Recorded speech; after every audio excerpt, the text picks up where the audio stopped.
Hello everybody, I'm Roxy and this is recmebook&stuff, and boy, this was not a video I was expecting to make.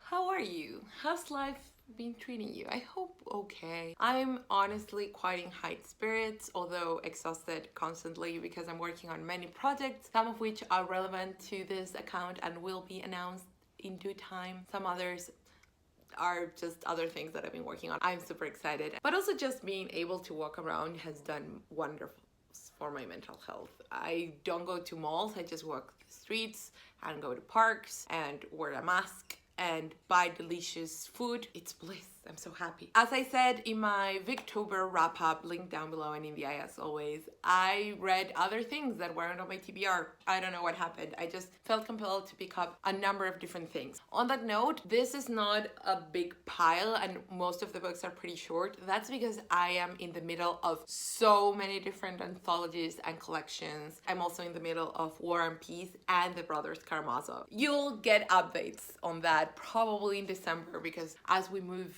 towards nonfiction November, so excited by the way, I've already begun. I just, you know. Okay, so let's get on with the books that I actually did complete. The first is this gorgeous graphic novel, Magritte, This Is Not a Biography by Campi and Zabus.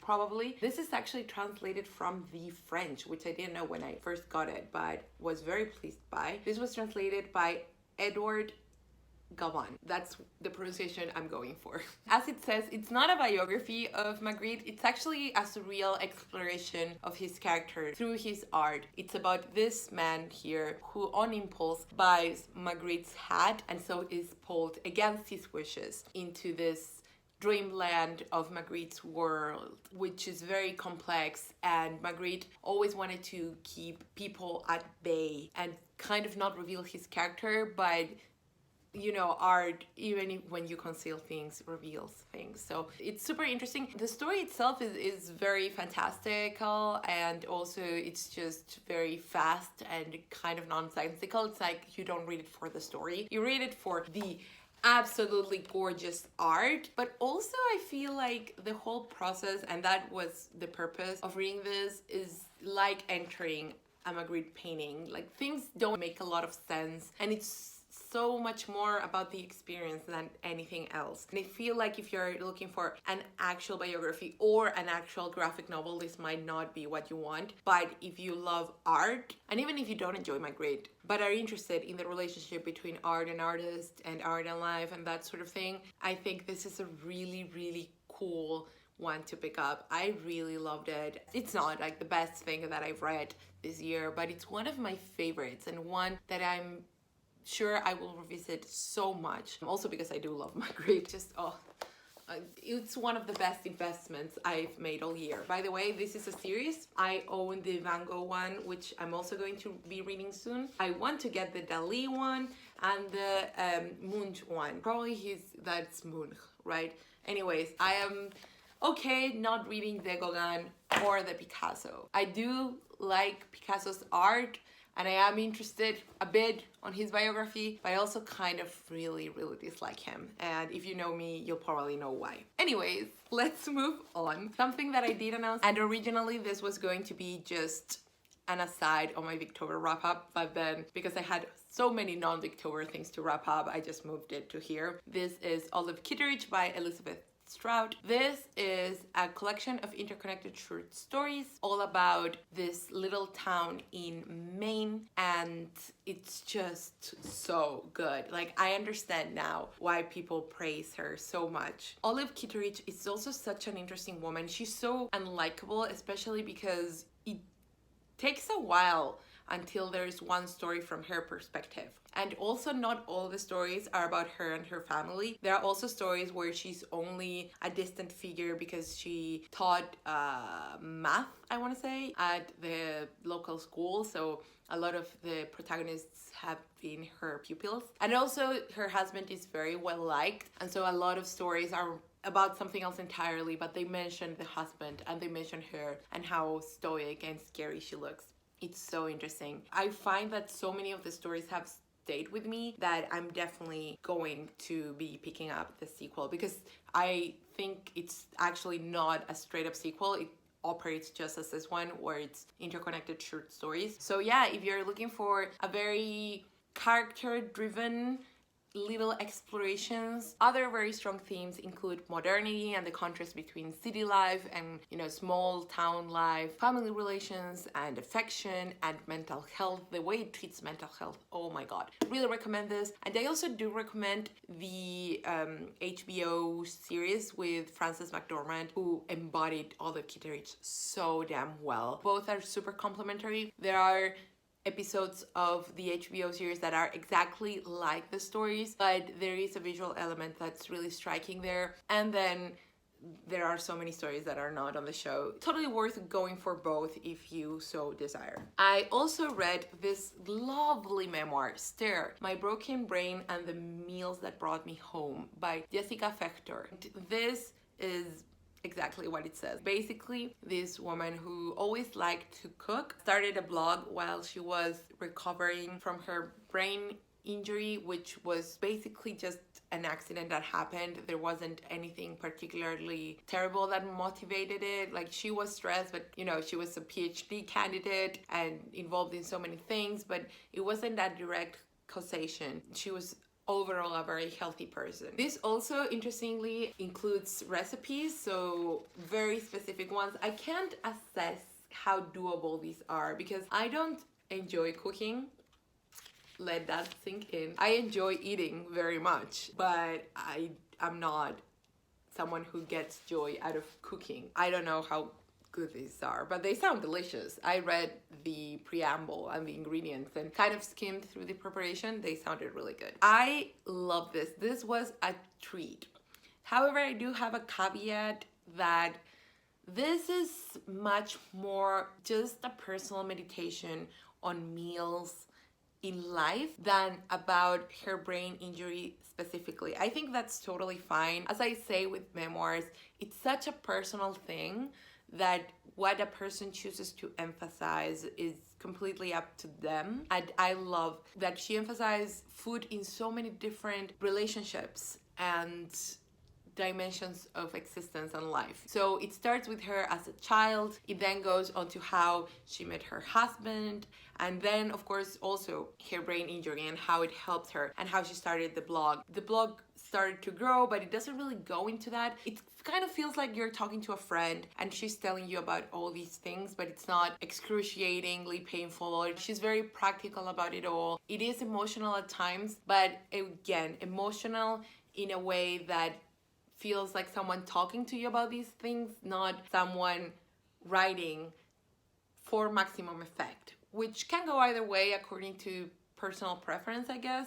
This was exactly what I needed. I really, really enjoyed it. If you like light memoirs, and I don't think the subject of her accident is light at all, but the way she tells it, it kind of is. I also think it's because it turned out fine and she's now a mom and she's back on track with her life. That kind of post-fact optimism kind of shines through, which can be so inspiring and reassuring sometimes. So I just really, really enjoyed it. I really liked her as a person, I guess that's my point. And I think she writes in a way that's very conversational but still has some sense of story, and the way she feels about food resonates so well with me, even though I don't cook. And her husband's take on food was also really great. It's just very easy to read, but it's impactful and full of heart and delicious. So yeah, really recommend it with that in mind. Then I finally got to Joan Didion's The White Album, and it was so interesting for me to revisit Didion because she's one of my favorite authors, and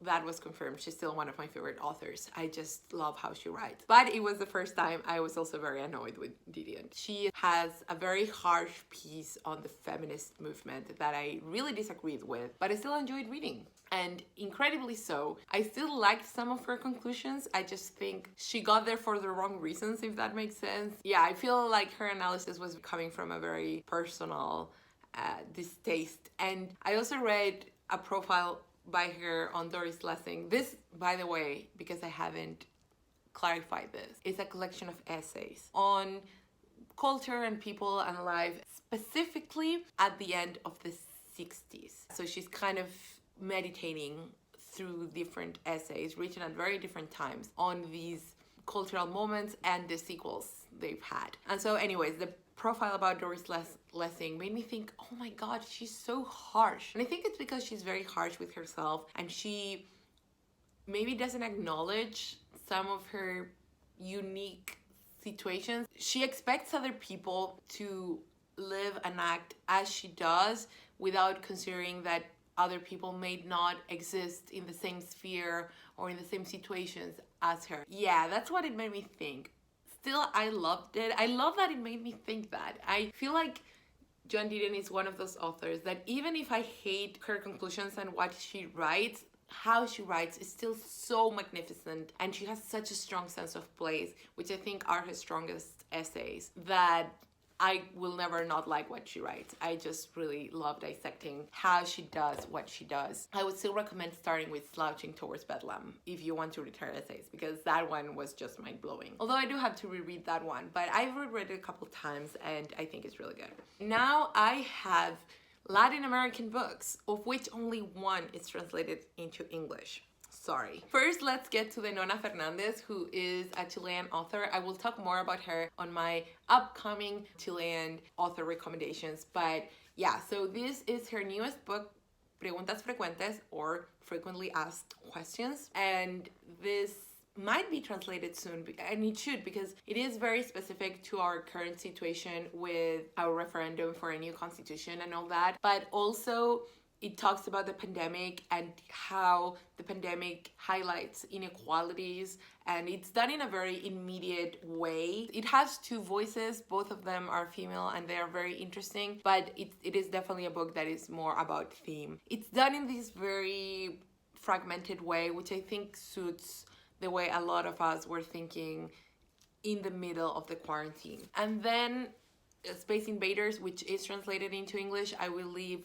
the name of the translator down below so you can check out the edition in English. This is kind of similar in format. It's also like very fragmented, and it's told in many different voices intermixed with each other. It's really good. It's about the Pinochet dictatorship of the 80s as seen through the eyes of school children of different social strata, basically. Really recommended, really good. Then I read María Gainza's second novel, La Luz Negra, or The Dark Light, which is about art theft. I am so hoping this is translated into English, because it's not like the Optic Nerve, which I read earlier this year and absolutely adored. I will link the wrap-up where I talked about that down below. That is more autofictional essays, but it's essays. This is a story, but it has that same, hallmark of exploring thoughts when they arrive. So it's about this art dealer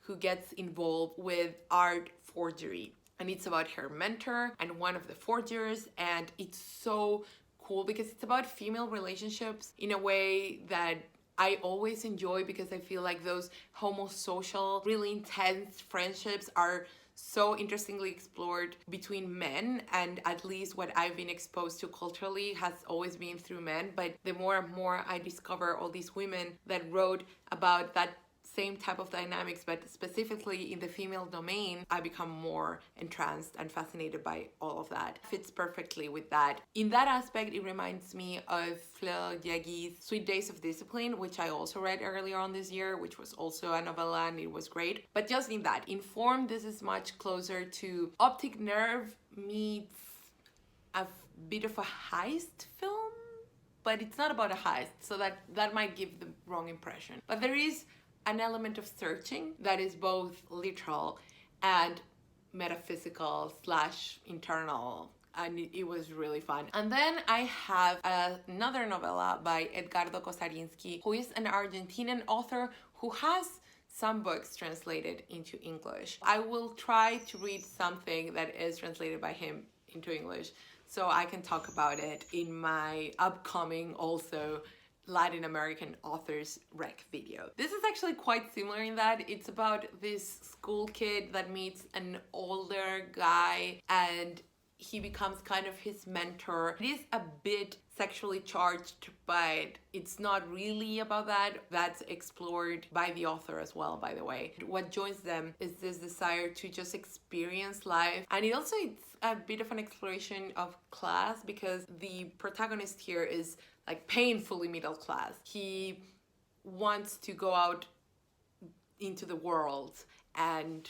experience life, but because of his really dull middle class life, he isn't allowed to. His parents don't really pay much attention to him. He's a loner, finds refuge in books, and has various ambitions to become an author, and in that context he meets this guy. What's also very interesting in terms of narrative and memory, you know, all of those are big buzzwords for me. Sadly, this one, as I said, is not translated into English, but if you want to read in Spanish, may I suggest this one?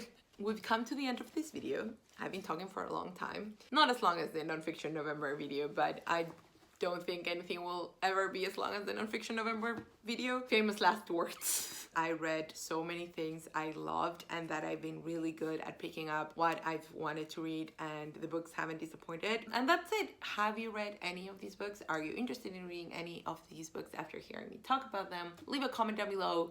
Did you read anything interesting during this month? Please don't forget to like and subscribe and share. And you can follow me on the Storygraph, Instagram, on Twitter, and all of that is linked down below. See you next time.